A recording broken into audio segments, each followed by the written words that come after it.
देखो और समझो, देखो कोई भी पर्टिकुलर सॉल्यूशन जब आप बनाते हैं ना, तो सॉल्यूशन के स्ट्रेंथ को मेजर करने का अलग अलग तरीका होता है।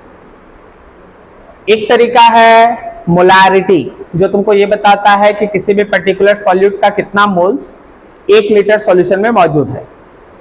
तो एक तरीका है परसेंटेज कंसंट्रेशन, जो तुमको हमेशा ये बताएगा कि अगर सॉल्यूशन का तुम 100 पार्ट लोगे तो उसमें सॉल्यूट का कितना पार्ट मौजूद होगा। इसी तरह से आपको मोलालिटी सिखाया गया है, मोल फ्रैक्शन सिखाया गया है। उसी सीरीज का एक और कंसंट्रेशन टर्म है, that is called normality. Normality तुमको ये बताता है कि कोई भी पर्टिकुलर सॉल्यूशन का अगर आप 1 लीटर लेते हैं तो उसमें सॉल्यूट का कितना नंबर ऑफ ग्राम इक्विवेलेंट्स मौजूद है। नंबर ऑफ ग्राम इक्विवेलेंट्स, जैसे आप नंबर ऑफ मोल्स जानते हैं उसी तरह टर्म एग्जिस्ट करता है, that is called number of gram equivalents. अगर आपको हम नंबर ऑफ ग्राम इक्विवेलेंट्स पे एक बार रिवीजन दे, छोटा सा रिवीजन, ठीक है, डिटेल तो पूरा एक क्लास ले लेता है, ठीक है। अगर हम उसको एकदम शॉर्टकट में बताएं तो इसको आप नंबर ऑफ मोल्स के साथ कंपैरिजन करके समझ लीजिए। जैसे आप नंबर ऑफ मोल्स लिखते हैं given mass by molar mass, given mass by molar mass, उसी तरह याद रखना कि number of gram equivalents, number of gram equivalents का वैल्यू होता है given mass by equivalent mass. बाद में मत पूछना यहाँ क्या लिखा हुआ है, इक्विवेलेंट लिखा हुआ है, इक्विवेलेंट मास, ठीक है। Given mass by equivalent mass. Equivalent mass निकालने का भी अपना तरीका है। इक्विवेलेंट मास निकालना अगर किसी को है, इक्विवेलेंट मास अगर किसी को निकालना है तो जो भी उसका मोलर मास आ रहा है, मतलब 1 मोल का मास, मोलर मास, उसको हम लोग उस पे जो मौजूद चार्ज है उससे डिवाइड कर देंगे। केटायन का चार्ज या एनायन का चार्ज जो भी मौजूद होगा उससे डिवाइड कर देंगे। देखिए आपके पास तो हम शॉर्ट नोट्स में बस यही बता सकते हैं, लेकिन हम आपको बोल रहे हैं कि इस इक्विवेलेंट मास के ऊपर लगभग पूरा एक लेक्चर खत्म होता है, ठीक है। आपके लिए आज के समझने के लिए समझिएगा। जैसे मान लीजिए अगर आप H2SO4 लेते हैं तो H2SO4 का अगर आपको इक्विवेलेंट वेट लिखना है तो आप पहले उसका मोलर मास लिखेंगे 98 और H2SO4 है तो उसके केटायन का चार्ज है +2 या सल्फेट आयन एनायन का चार्ज है -2, तो नीचे 2 से डिवाइड करेंगे। अगर आप NaOH लेते हैं तो उसका मोलर मास 40 ऊपर लिख लीजिए और नीचे Na+ या OH- चार्ज कितना है 1, तो 1 से डिवाइड कीजिए। ये आपका जनरल फॉर्मेट है जिससे आज का काम हो जाएगा। तो देखो नॉर्मेलिटी क्या होता है। नॉर्मेलिटी तुमको बताता है number of gram equivalents of solute present in volume of solution in litres. Number of gram equivalents of solute divided by volume of solution in litres, ठीक है। थोड़ा सा आगे बढ़ो तो that normality will be equals to, normality will be equals to, ऊपर हम लोग लिखेंगे नंबर ऑफ ग्राम इक्विवेलेंट्स और नीचे होगा वॉल्यूम ऑफ सॉल्यूशन, लीटर में लेना है। क्या इस नंबर ऑफ ग्राम इक्विवेलेंट्स के जगह पे यहां पे इस इक्वेशन को गौर से देखिए, क्या हम लोग नॉर्मेलिटी इज इक्वल्स टू जो भी हमारा सॉल्यूट का मास दिया रहेगा उसमें इक्विवेलेंट वेट ऑफ सॉल्यूट से डिवाइड करेंगे और डिवाइडेड होगा volume of solution in litres. तो आपके नॉर्मेलिटी का wait of solute, equivalent weight of solute and volume of solution in litre आया। वॉल्यूम ऑफ सॉल्यूशन अगर लीटर में है तो आप इस कंसेप्ट को यूज करके अपना क्वेश्चन बना सकते हैं, लेकिन most of the numericals volume of solution जो है वो ml में होता है। जैसे अभी आप प्रीवियसली एक क्वेश्चन भी देख रहे थे तो वहां वॉल्यूम किस में था, ml में, जनरली ml में ही रहता है, जनरली ml में रहता है। तो आप क्या करने वाले हैं, इस wait of solute divided by equivalent weight of solute और जहां वॉल्यूम ऑफ सॉल्यूशन है वो ml है, जस्ट डिवाइडेड बाय 1000। ये 1000 ऊपर जाएगा और तुमको नॉर्मेलिटी का सबसे ज्यादा यूजफुल इक्वेशन मिला, wait of solute into 1000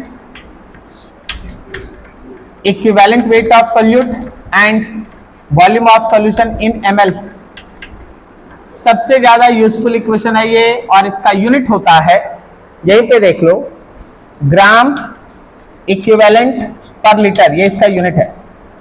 molarity का यूनिट क्या था?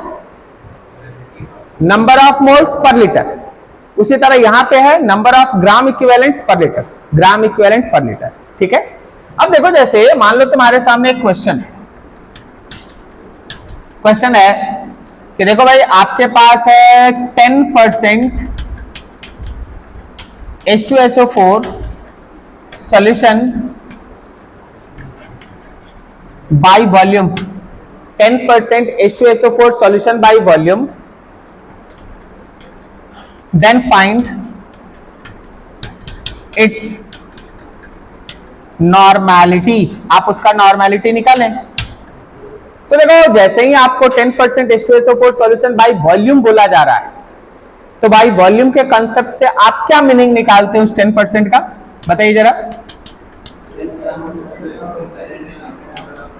10 ग्राम ऑफ H2SO4 प्रेजेंट इन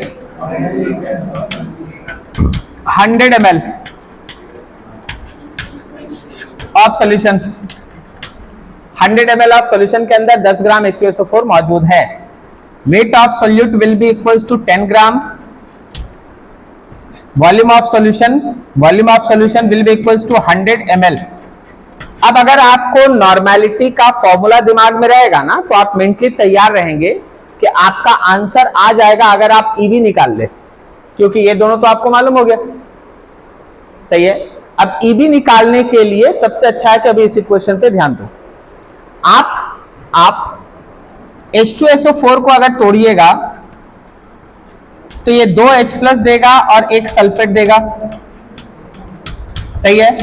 तो ऐसे सिचुएशन में अगर हमको इक्विवेलेंट वेट चाहिए, तो जो भी मोलर मास है उसमें हम लोग कितने से डिवाइड करें?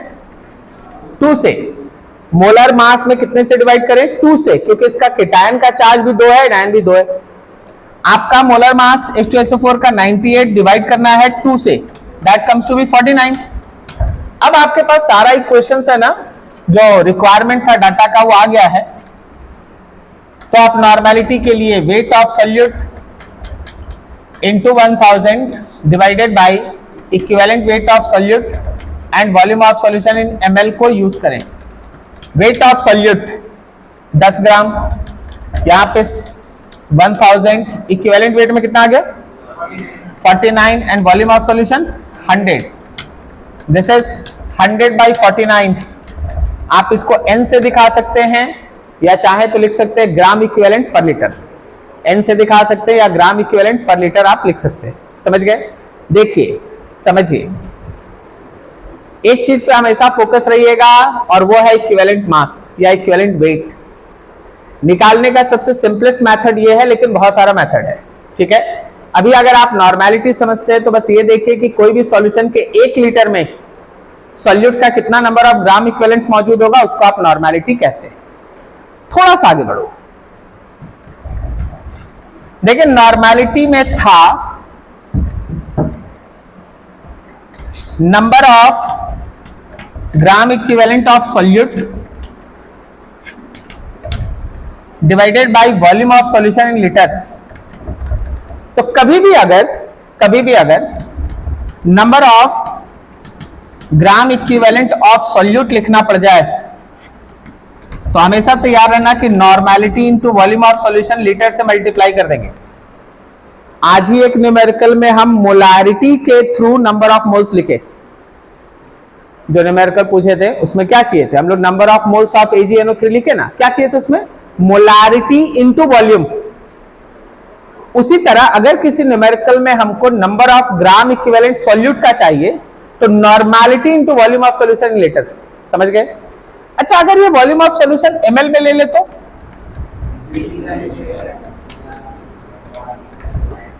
Then number of milligram equivalents of solute, number of milligram equivalents of solute आपको मिलेगा। तो आगे का जो डिस्कशन है वो यहीं से हम लोग आगे कंटिन्यू करते हैं, ठीक है। थोड़ा नोट करो यहां तक।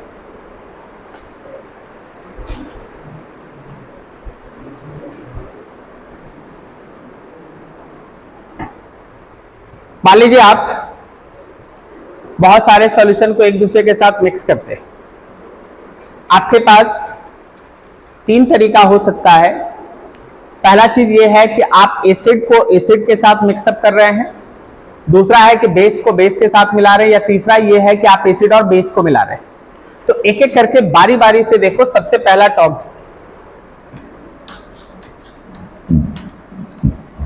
Acid plus acid. जब 2 एसिडिक सॉल्यूशन आपस में मिले, जो हम लिखते हैं ना उसका लॉजिक समझना थोड़ा। अगर हम नॉर्मेलिटी इनटू वॉल्यूम करते हैं तो ये नंबर ऑफ ग्राम इक्विवेलेंट्स हो जाएगा ऑफ एसिड। एसिड बोलो तो सॉल्यूट। जैसे H2SO4 का सॉल्यूशन लिए हैं तो उसमें नॉर्मेलिटी इनटू वॉल्यूम करेंगे तो number of gram equivalent H2SO4 का हो जाएगा। अगर हमारे पास HCl का सॉल्यूशन है और उसमें नॉर्मेलिटी इनटू वॉल्यूम किए तो आपको नंबर ऑफ ग्राम इक्विवेलेंट मिल गया HCl का। अगर आप HNO3 सॉल्यूशन लिए हैं उसमें नॉर्मेलिटी इनटू वॉल्यूम करेंगे तो नंबर ऑफ ग्राम इक्विवेलेंट मिल जाएगा HNO3 सॉल्यूशन का। करेक्ट। अब अगर हमारे पास मिक्सचर का नॉर्मेलिटी लिखना है तो आपको number of gram equivalents of 2 acids लेना होगा डिवाइडेड बाय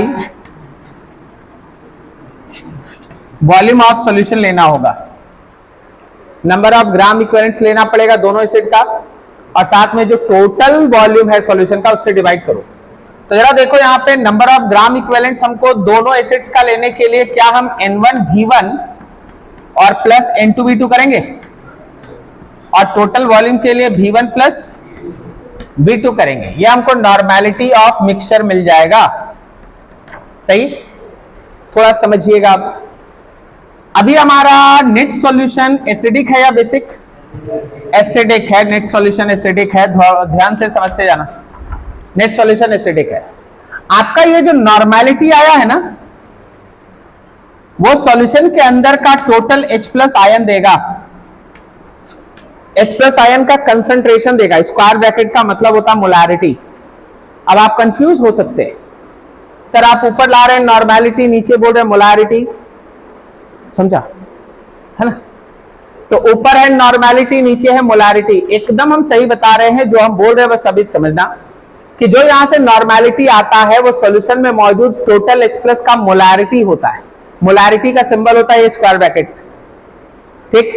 एक बार अगर आपको H+ मिल गया तो 11 में एक चैप्टर है, नाम है आयनिक इक्विलिब्रियम। उस आयनिक इक्विलिब्रियम में इस H+ की मदद से हम लोग निकालते हैं pH, which is equals to negative logarithm of H+,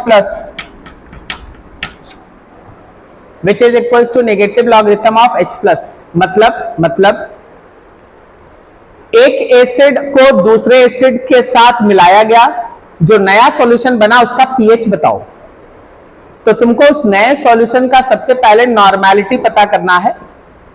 जो नॉर्मेलिटी आएगा वही नए सॉल्यूशन का H+ होगा, और इस H+ के मदद से हम लोग pH निकालेंगे, which is negative logarithm of H+। ये समझ में आया आप लोग को? ठीक है, ये चीज चलता है। थोड़ा सा आगे बढ़िए। अगर आप बेस को बेस के साथ मिलाते हैं, बेस प्लस बेस, इस बार भी नॉर्मेलिटी अगर आप मिक्सचर का निकालोगे ना, then it will be equals to N1V1 plus N2V2 ही होगा, divided bye V1 plus V2 होगा। थोड़ा समझते जाना, बताना ये N1V1 क्या है इस बार?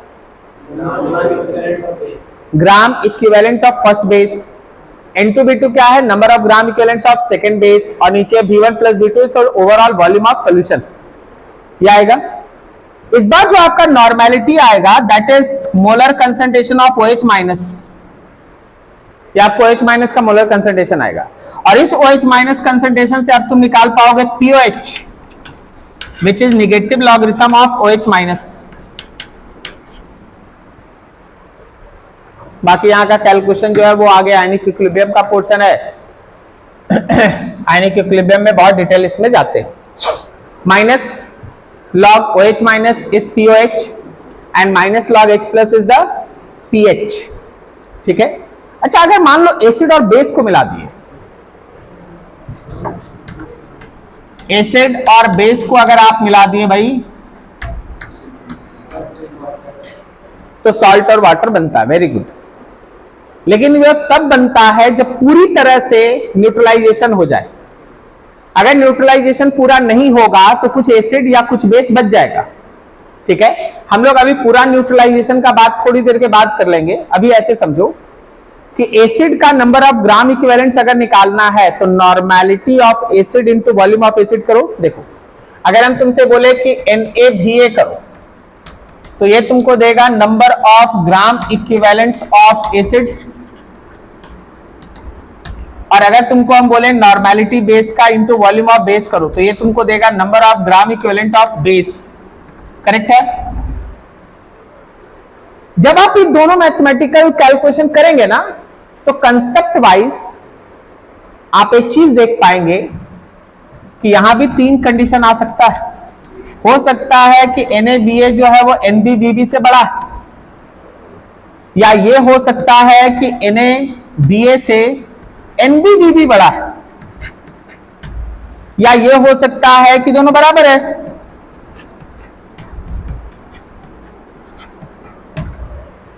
ये 3 केस आएगा। जब वहां डाटा आप निकालोगे तो ये 3 केस आ सकता है। इन तीनों केसेस में अगर तुम ध्यान लगाओगे तो पहला वाला तुमको दिखा रहा है कि number of gram equivalents acid का ज्यादा, बेस का कम है। मान लो number of gram equivalent acid का 5 है और बेस का नंबर ऑफ ग्राम इक्विवेलेंट 2 है, तो 5 एसिड का ग्राम इक्विवेलेंट जब बेस के 2 ग्राम इक्विवेलेंट के साथ मिलेगा ना तो 2 न्यूट्रलाइज कर जाएगा, लेकिन 3 तो बच जाएगा एसिड। इसलिए जब आप इस केस में नॉर्मेलिटी ऑफ मिक्सचर लिखेंगे तो आप NaVA में से NbVB को माइनस करेंगे और नीचे हम लोग VA प्लस VB लेंगे। NaVA minus NbVB divided by VA plus VB, ये चीज आएगा। सोच के बताओ रिजल्टेंट सॉल्यूशन एसिडिक होगा या बेसिक? एसिडिक, क्योंकि उसका नंबर ऑफ ग्राम इक्विवेलेंट्स ज्यादा है। और जो नॉर्मेलिटी आया वो वापस से तुमको H प्लस बताएगा और इस H प्लस से तुम फिर निकाल पाओगे pH, बच जाएगा उसका H प्लस, ऐसे बनेगा pH। इस केस में अगर आप नॉर्मेलिटी मिक्सचर का निकालते हैं तो बेस का नंबर ऑफ ग्राम इक्विवेलेंट में से एसिड के नंबर ऑफ ग्राम इक्विवेलेंट को माइनस कीजिएगा और नीचे होगा VA plus VB। Resultant solution acidic या बेसिक? बेसिक। और यहां पे जो तुमको मिला वो OH माइनस का कंसंट्रेशन है और यहां से निकलेगा POH। ठीक है, लास्ट वाला सॉल्यूशन जब ये दोनों बराबर है तो सॉल्यूशन कैसा होगा? न्यूट्रल। और इसका pH कितना होगा? 7। न्यूट्रल सॉल्यूशन का pH होता है 7। ठीक है, इसको लेके चलना है। तो देखो, ये था तुम्हारा जब सॉल्यूशंस को आपस में आप मिक्सअप करेंगे तो आपको किस तरीके से काम करना। अभी देखिए, जैसे हम एक क्वेश्चन देते हैं, देखिए और समझने का कोशिश कीजिएगा, बनाइएगा। देखिए क्वेश्चन क्या है, N/5 300 ml HCl plus N/6 200 ml H2SO4 plus N/2 100 ml NaOH solution। Find normality of mixture. आपको मिक्सचर का नॉर्मेलिटी बताना है। बोलो जी, बनेगा कैसे?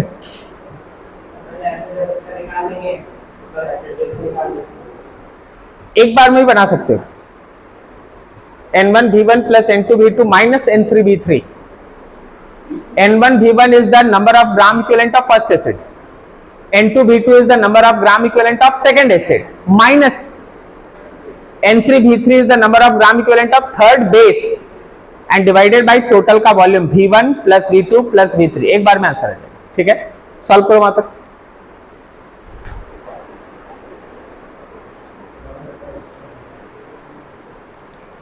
देखो जरा ध्यान से, जिनसे नहीं बना उनके लिए, यहां पे नॉर्मेलिटी अगर तुम मिक्सचर का निकालोगे ना तो N1V1 plus N2V2 minus N3V3, base का लेना 3 और divided by V1 plus V2 plus V3, 1/5 into 300, 1/5 into 300 plus 1/6 into 200, 1/6 into 200 और माइनस 1/2 इंटू 100, 1/2 इंटू 100 और नीचे है ना तीनों वॉल्यूम का सम 300, 200 और 100। अब आप सॉल्व कीजिए, जो आना होगा आएगा, ठीक है, इससे ज्यादा इसमें बता नहीं सकते। हाँ, वो वाला क्वेश्चन कैसे बनाया?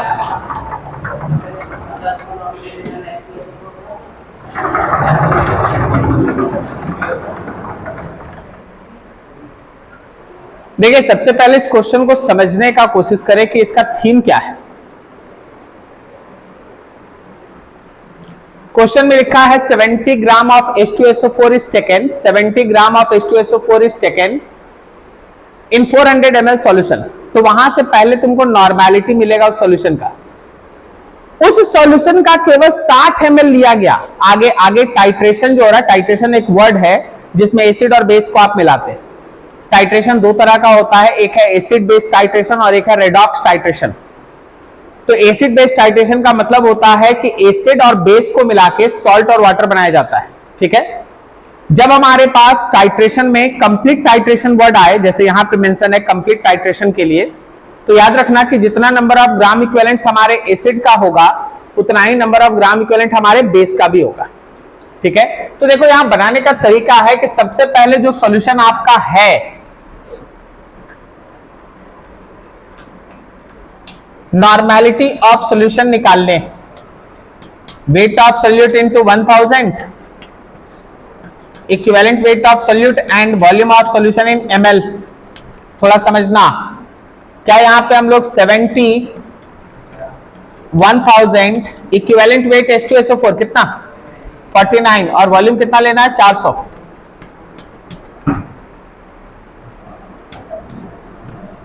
सेवन 700 बाई कितना आ रहा है 196, 700 बाई 196 कर लेते अभी, ठीक है ना। इतना नॉर्मल मेरा वो सॉल्यूशन है। अब इस सॉल्यूशन का 400 ml था, इस सॉल्यूशन का कितना था 400 ml था, लेकिन आपको उसमें से लेना कितना है केवल 60 ml। ऐसे समझो कि ये मेरे सॉल्यूशन का 400 ml भरा हुआ है, लेकिन आप एक एक्सपेरिमेंट के लिए इसमें से एक छोटा बीकर लेके आए और उसमें से 70 ml ले लिए, 60 ml आप ले लिए। इसका नॉर्मेलिटी अब आपको पहले से पता है कितना है भाई, तो 700 बाई 196। अब आप इसमें इसका टाइट्रेशन करने जा रहे हैं, तो इस सॉल्यूशन में जितना number of gram equivalent acid का होगा वही number of gram equivalent base के साथ बराबर होना चाहिए, समझा। For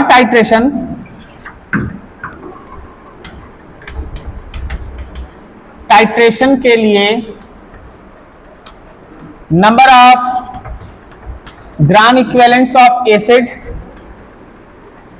is equals to number of gram equivalent of base के बराबर होना चाहिए। Number of gram equivalent of acid NaBA, number of gram equivalent of base NbBb। Na कितना लेंगे 700 बाई 196, वॉल्यूम कितना लेंगे 60, Nb कितना लेंगे 1/5 और यही वॉल्यूम ऑफ बेस आपको निकालना है। आराम से सॉल्व करके वॉल्यूम ऑफ बेस निकालिए, आंसर आएगा। तो इतना देर से हल्ला क्या कर रहे हैं कि वहां n जो लिखा वो खाली नॉर्मेलिटी बोलने के लिए, काम का तो 1/n/1/5 है।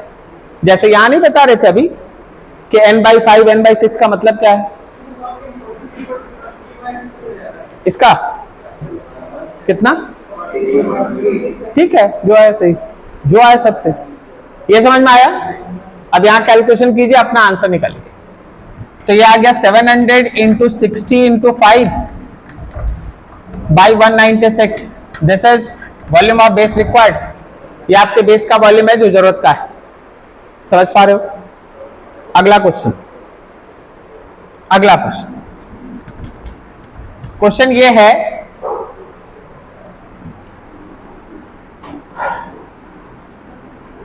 फॉर, समझते जाना, थोड़ा दिमाग लगाना। For 0.6 normal 400 ml solution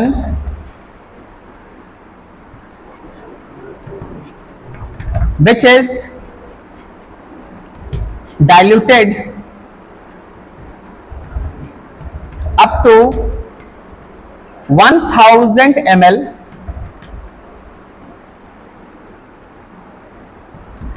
is now titrated with 0.1 normal solution of x ml. Find x. Question समझ के बताओ क्या लिखा हुआ है, बताओ पहले।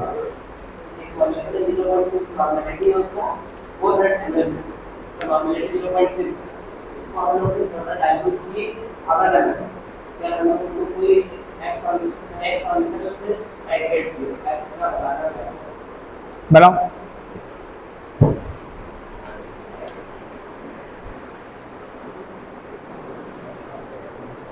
देखिए, सबसे पहले आपके पास एक 0.6 नॉर्मल 400 ml सॉल्यूशन था। देखिए, आपको है ना उस मेथड को समझना होगा। आप क्वेश्चन पढ़ते हैं तो आपको दिमाग में है ना वो वर्ड्स जाना चाहिए जिससे न्यूमेरिकल बनता है। आप ऐसे मानो कि आपके पास 400 ml 0.6 नॉर्मल सॉल्यूशन था। आप इसमें पानी ऐड किए, आप वाटर ऐड किए, और वाटर ऐड करके इसका फाइनल वॉल्यूम आप 1000 ml कर दिए। तो क्या नॉर्मेलिटी अभी भी 0.6 है? नॉर्मेलिटी बदला है।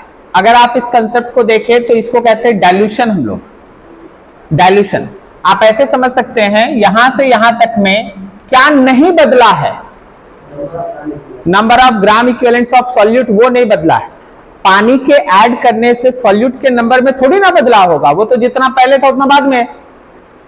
तुम एक शुगर सॉल्यूशन बनाया, उसमें 2 चम्मच शुगर डाला और उसमें कुछ पानी डाल के रखा है, सॉल्यूशन बना हुआ है।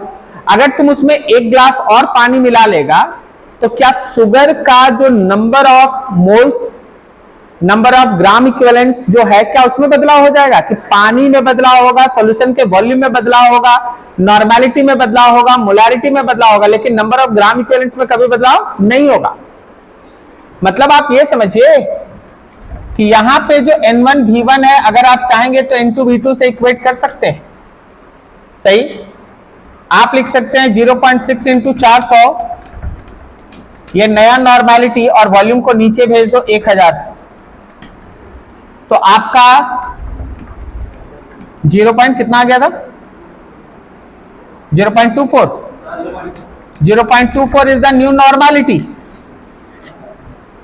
0.24 इज द न्यू नॉर्मेलिटी। जब आप उस सॉल्यूशन को 400 ml को पानी डाल के 1000 ml का कर दिए, तो पहले जिसका नॉर्मेलिटी 0.6 था, अब वो नॉर्मेलिटी 0.24 है। बाद में आप इसका टाइट्रेशन करते हैं। फॉर टाइट्रेशन आप इसका टाइट्रेशन कर रहे हैं, तो अब टाइट्रेशन में एक तरफ एसिड होगा तो दूसरी तरफ बेस होगा। चलो मान लो ये 0.24 है, तो इसका वॉल्यूम कितना लोगे? 400 ml लोगे कि 1000 ml लोगे? 1000 ml लेंगे। दूसरा जो बेस माना गया है उसका वॉल्यूम, उसका नॉर्मेलिटी कितना है 0.1, 0.1, और इसका वॉल्यूम आपसे पूछा गया है कितना आया 2400 ml is the volume of base. समझ पाए? तो कंसेप्ट वही सॉल्यूशन वाला कंसेप्ट है, लेकिन थोड़ा तरीके से समझना है, एक एक को लेके चलना है। करेक्ट? अब चलिए ठीक है, ये क्वेश्चन का एक बेस बन गया। आप इसको सहारे है ना बहुत सारा इसमें न्यूमेरिकल आगे सॉल्व कर सकते हैं। आगे हम लोग कुछ इसका और रिलेशन है वो सब कवर कर ले, कंसंट्रेशन खत्म कर ले। नोट करो यहां तक।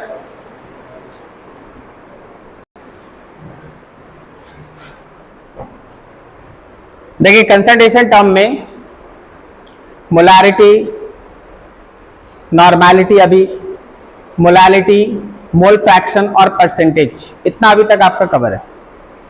अगला सेक्शन जो है दैट इज स्ट्रेंथ, और उसके बाद हम पीपीएम देखेंगे। उसके बाद सब में रिलेशंस जो है वो आपके सामने एक साथ रखेंगे। स्ट्रेंथ का मतलब होता है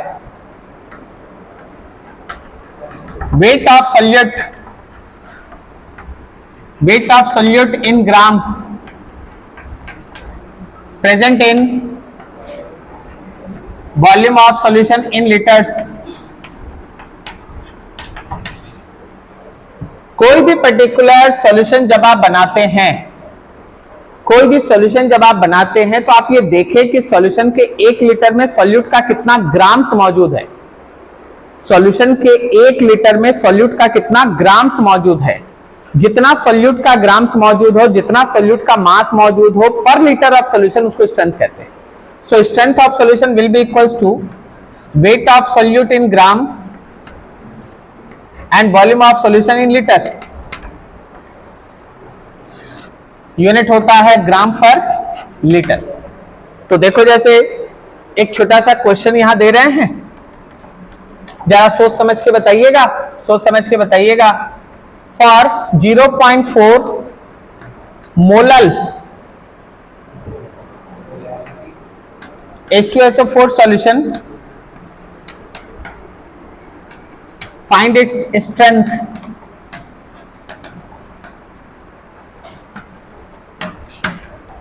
बताओ बनाएंगे कैसे?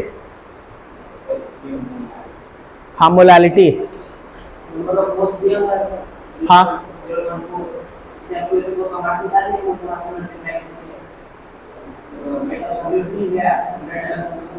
100 ml के इसको 1 kg होगा सॉल्वेंट, 1 kg होगा सॉल्वेंट। यहां पे आपको एक और चीज चाहिए होगा that is called density of solution, तब आप स्ट्रेंथ निकाल पाइएगा। अब देखिए ध्यान से 0.4 मोलल का मतलब हो गया number of moles of solute is 0.4 मोल। तो अगर हम उसका वेट लिखेंगे तो नंबर ऑफ मोल्स को किससे मल्टीप्लाई कर दें? मोलर मास से 98 से मल्टीप्लाई कर दें।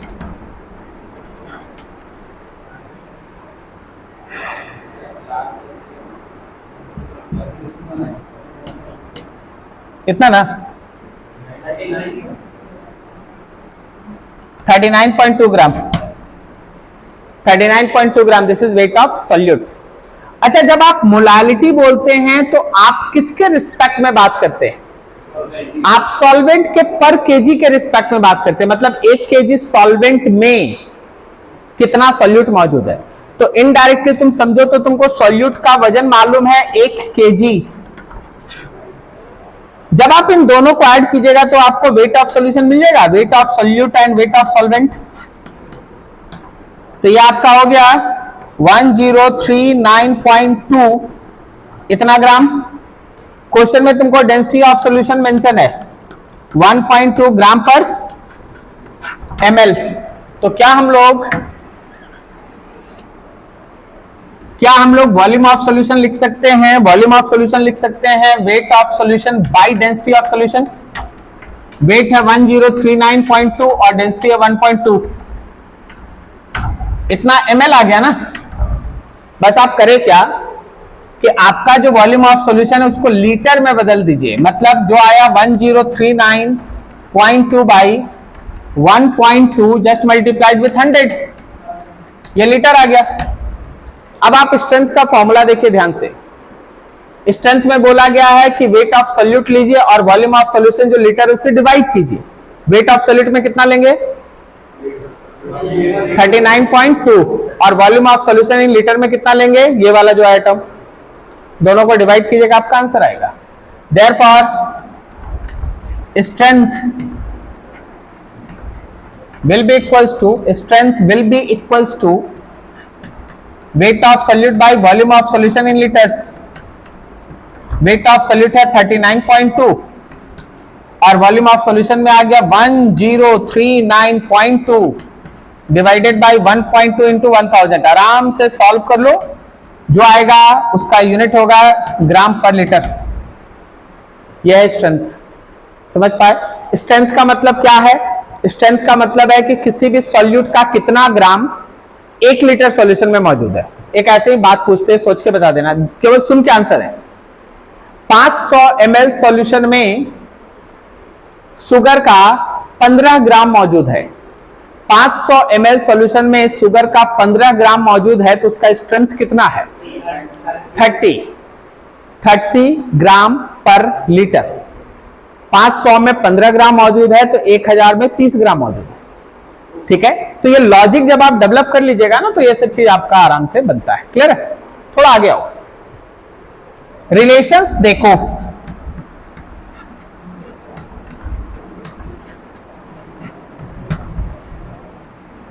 Between molarity, normality and strength. Molarity, normality और स्ट्रेंथ में रिलेशन देखते चलना। याद रखना, नॉर्मेलिटी होता है weight of solute into 1000 by equivalent weight and volume of solution in ml। क्या हम लोग इसको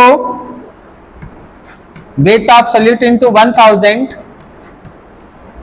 जहां इक्विवेलेंट वेट था वहां मोलर मास बाय चार्ज लिख सकते हैं? इस चार्ज को, जहां भी हम आपको चार्ज लिख रहे हैं, आप में से जो भी है ना पूरा डिटेल क्लास किए हैं इक्विवेलेंट वेट का, वहां हम लोग एक्स फैक्टर लिखते हैं। एक्स फैक्टर, जहां भी चार्ज लिखा हुआ है ना वहां एक्स फैक्टर लिखा रहता है। तो एक्स फैक्टर भी आपको मिल सकता है कभी।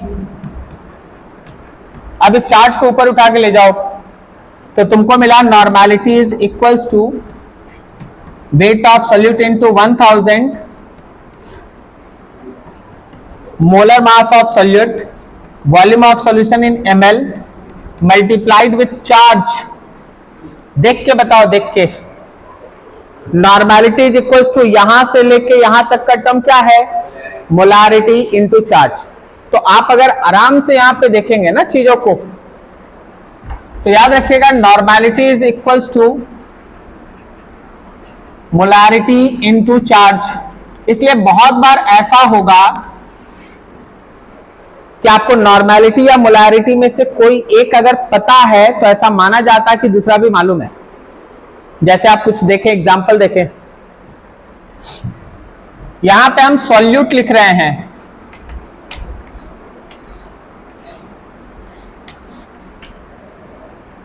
एक तरफ नॉर्मेलिटी लिखेंगे उसका और दूसरी तरफ मोलारिटी लिखेंगे। बताना, 0.4 नॉर्मल H2SO4 सॉल्यूशन है, मोलारिटी कितना है?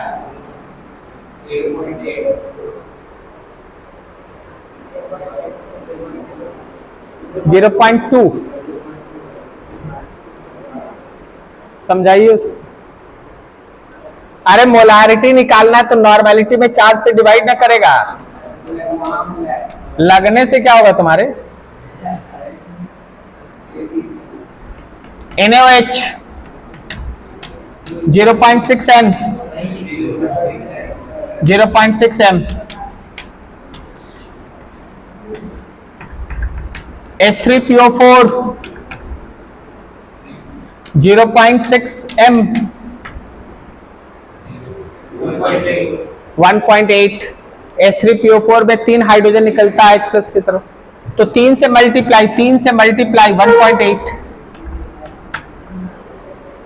बहुत बार ऐसा काम पड़ेगा कि तुमको है ना एक का नॉलेज रहेगा, बस खाली सॉल्यूट को देखना होगा, चार्ज पता करना होगा, एक्स फैक्टर पता करना होगा, दूसरा लिखना है।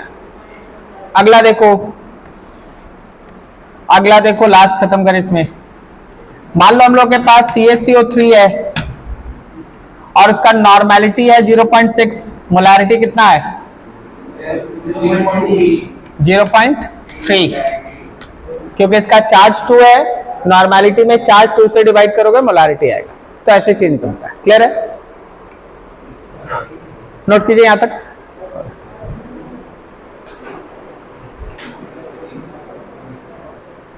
देखिए ध्यान से, इन दोनों इक्वेशन से एक स्टेप आगे बढ़ने का कोशिश करो तुम। आप अगर इस टर्म को थोड़ी देर के लिए भूल जाते हैं तो ये रेशियो जो है वो क्या, वो स्ट्रेंथ को दिखाता है। जब आप स्ट्रेंथ ऑफ सॉल्यूशन में इक्विवेलेंट वेट से डिवाइड कर देंगे तो नॉर्मेलिटी आ जाएगा। मान लो किसी सॉल्यूशन का स्ट्रेंथ मालूम है या नॉर्मेलिटी मालूम है, तो एक से दूसरा में आसानी से कन्वर्सन किया जाता है। उसी तरह जरा मोलारिटी वाले इक्वेशन पे ध्यान दो, अगर मोलर मास सॉल्यूट का भूल जाओगे तो भी तो स्ट्रेंथ है, divided by molar mass of solute. तो स्ट्रेंथ और नॉर्मेलिटी में ये रिलेशन, स्ट्रेंथ और मोलारिटी में ये रिलेशन। क्लियर है? बाकी पीछे का आप इक्वेशंस देखें। चलिए इसका लास्ट टर्म में उसको खत्म करें थोड़ा, दैट इज कॉल्ड पार्ट्स पर मिलियन।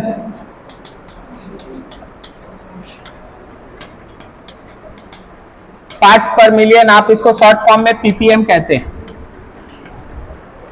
कोई भी सॉल्यूशन ऐसा, सुनना ध्यान से, कोई भी सॉल्यूशन ऐसा जिसमें सॉल्यूट का अमाउंट सॉल्वेंट के कंपैरिजन में काफी कम हो, सॉल्यूट का अमाउंट सॉल्वेंट के कंपैरिजन में काफी कम हो।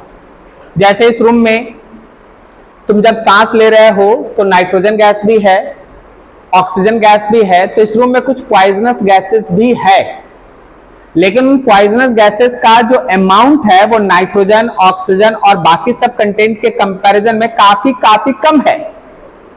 ऐसा सॉल्यूशन जिसमें कोई सॉल्यूट काफी कम होता है उसको हम लोग पीपीएम से दिखाते हैं, पार्ट्स पर मिलियन, जो तुमको ये बताता है कि सॉल्यूशन का अगर आप 1 मिलियन लेंगे ना तो उसके अंदर हमारा सॉल्यूट कितना मौजूद है। ठीक है, पार्ट्स पर मिलियन।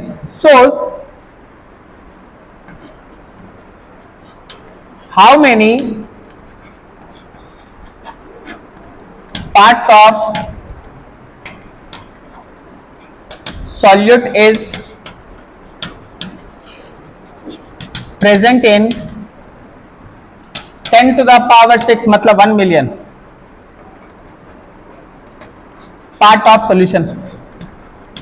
सॉल्यूशन के एक पार्ट, सॉल्यूशन के 1 मिलियन पार्ट में सॉल्यूट का कितना पार्ट मौजूद है, दैट इज पीपीएम। हमेशा ध्यान रखिए ना ऐसे कि कभी भी अगर आपको पीपीएम कंसंट्रेशन निकालना है तो इसको परसेंटेज की तरह सोचो। परसेंटेज बताता है कि wait of solute, wait of solution, और परसेंटेज के लिए 10 to the power 2 लगता है ना, तो पीपीएम के लिए 10 to the power 6, परसेंटेज के लिए यहां 10 to the power 2 लगता है, जो तुमको यह बताता है कि 100 पार्ट सॉल्यूशन का लोगे तो उसके अंदर सॉल्यूट कितना मौजूद है।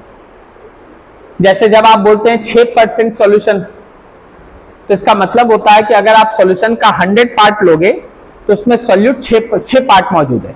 आप पार्ट इसलिए बोल रहे हैं क्योंकि तुम इसको मास में भी बोल सकते हो, इसको वॉल्यूम में भी बोल सकते हो। ठीक है, अब हम बोलेंगे 6% सॉल्यूशन बाय मास, तो ऊपर और नीचे दोनों मास। समझ पाए? उसी तरह अगर कोई सॉल्यूशन को इस तरह से आप डिक्टेट कर रहे हैं कि 1 मिलियन पार्ट में सॉल्यूट का कितना मौजूद है, तो उसको आप पीपीएम कंसंट्रेशन कहते हैं, पार्ट्स पर मिलियन। एक छोटा सा एग्जांपल देखिए, एक न्यूमेरिकल देखिएगा तो ये ज्यादा क्लियर होगा। जैसे for 0.1% NaCl solution by mass find ppm concentration. आप इसका पार्ट्स पर मिलियन कंसंट्रेशन निकालें। फाइंड पीपीएम कंसंट्रेशन, पार्ट्स पर मिलियन कंसंट्रेशन। चलो बताओ जरा, 0.1% सॉल्यूशन का मतलब क्या है? 0.1 gram is present in 100 gram solution, यही ना? तो जैसे ही इसका पीपीएम कंसंट्रेशन लिखने के लिए जाइएगा, weight of solute by weight of solution into 1 million, weight of solute 0.1, यहां पे 100 multiplied with 10 to the power 6, क्या ये 10 टू द पावर 3 आ रहा है? 1000। This is ppm concentration. वही सॉल्यूशन है, लेकिन परसेंटेज में वो 0.1% लिखा जाएगा और पीपीएम में वही है ना, 1000 पीपीएम लिखा रहेगा। कौन सा कंसंट्रेशन बड़ा है? पीपीएम बड़ा है कि परसेंटेज बड़ा है? दोनों बराबर। यूनिट अलग होने की वजह से आपका न्यूमेरिकल डाटा अलग है। परसेंटेज बता रहा है कि 100 ग्राम अगर सॉल्यूशन का लीजिएगा तो सॉल्यूट कितना मौजूद रहेगा, और पीपीएम बता रहा है कि अगर 1 मिलियन ग्राम लीजिएगा सॉल्यूशन का तो सॉल्यूट कितना मौजूद होगा। बस यही है, बाकी दोनों है एक ही तरह का कंसंट्रेटेड सॉल्यूशन। ठीक है, चलो नोट करो, यही था इसमें कंसंट्रेशन टर्म्स में।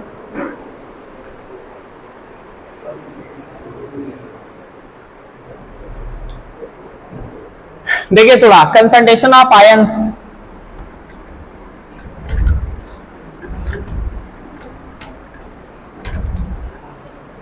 जब भी आप कोई आयनिक कंपाउंड का सॉल्यूशन बनाते हैं ना, तो 3 कंसंट्रेशन आता है। एक होता है कंसंट्रेशन सॉल्यूट का, फिर एक कंसंट्रेशन होता है उसके केटायन का, और फिर एक कंसंट्रेशन होता है उसके एनायन का। 3 कंसंट्रेशन होता है। अब केटायन और एनायन का कंसंट्रेशन कितना होगा, यह इस बात पे डिपेंड करता है कि सॉल्यूट अपने आप को जब तोड़ेगा तो कितना केटायन और कितना एनायन देगा। जैसे देखो, अगर आप H2SO4 लेते हैं तो एक H2SO4 टूट के 2 H+ और एक सल्फेट देगा, कोई दिक्कत नहीं ना? मान लीजिए जैसे हम आपसे बोले देखो 10 ग्राम H2SO4 400 ml में मौजूद है, उसका मोलारिटी निकालो। तो आप उसका अच्छा सा मोलारिटी कैलकुलेट कर दिए। जो मोलारिटी आया वो इसका कंसंट्रेशन हो गया। मान लो इसका कंसंट्रेशन है A मोल पर लीटर, किसका? H2SO4 का। अगर कोई तुमसे H+ का कंसंट्रेशन पूछे तो याद रखना वो आंसर होगा 2A मोलारिटी। क्यों? क्योंकि एक H2SO4 जब टूटा है तो 2 H+ निकला है, तो H+ का कंसंट्रेशन H2SO4 के कंसंट्रेशन का दुगना होगा, जबकि सल्फेट का कंसंट्रेशन H2SO4 के कंसंट्रेशन के साथ सेम होगा। देखो, एक H2SO4 से 2 H+ बनता है लेकिन एक सल्फेट बनता है।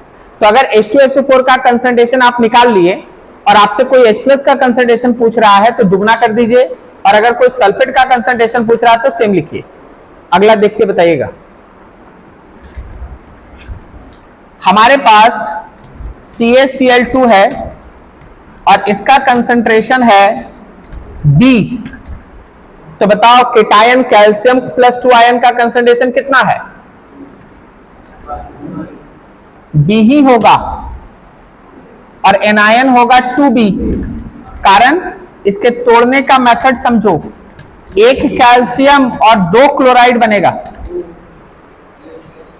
CaCl2 का एक कैल्शियम आयन बनेगा और 2 क्लोराइड आयन बनेगा।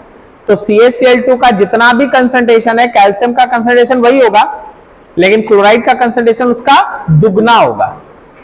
अगला देखो, मान लो हम लोग FeSO4 लेते हैं और इसका कंसंट्रेशन है सपोज C। तो बताओ Fe+2 का कंसंट्रेशन C और सल्फेट का कंसंट्रेशन C ही होगा। ये समझ में? अगला लास्ट बताइए, खत्म करें। मान लीजिए आपके पास है Fe2SO4 होल 3 और इसका कंसंट्रेशन है D, तो बोलो फेरिक आयन का कंसंट्रेशन 2D, क्योंकि एक टूटेगा तो 2 फेरिक बाहर आएगा, 2D, और सल्फेट 3D। तो हम लोग जो मेथड सीखे उससे आप सॉल्यूट, ये जो सॉल्यूट है उसका कंसंट्रेशन आप निकालते हैं, लेकिन किसी क्वेश्चन में अगर उसके कीटायन एनायन का पूछेगा तो इस तरीके से फाइनल स्टेप में आपको सोचना पड़ता है। ठीक है, नोट कीजिए अच्छे से।